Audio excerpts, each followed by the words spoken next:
Hey guys, so for today's video, I wanted to talk about this earring that I have in the top of my ear.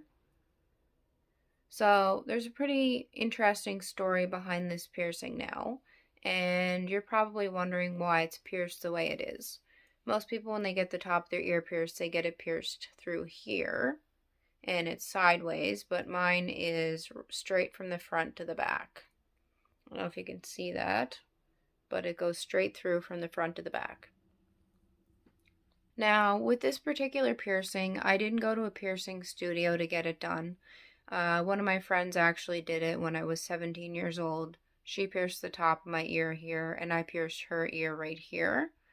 Unfortunately, hers got infected, and she wasn't able to keep it.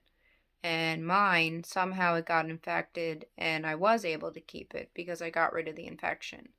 I actually got rid of the infection by putting peroxide on it. They say don't ever put peroxide on a piercing, but I put peroxide on it anyway when it was infected, and the infection went away and cleared up, and I was able to keep the piercing. So that was pretty neat. Now, getting this piercing was very difficult because she tried with a sewing needle, and we got the needle all the way through my ear, but then we couldn't put the earring through. It just wouldn't go through because the hole wasn't big enough or something. And so a couple days later, I was at home and I said, I wonder if I can get an earring to fit through that now. And I did. So I took an earring. I literally took an earring like this and I shoved it all the way through as far as I could. And I even had to bend my ear back like this and put my fingers down on the cartilage to get it to go all the way through. But I popped it all the way through. Now, I don't recommend that to anybody because it hurt like you wouldn't believe. But I absolutely love the piercing and I love where it is. I love how it's easy to see.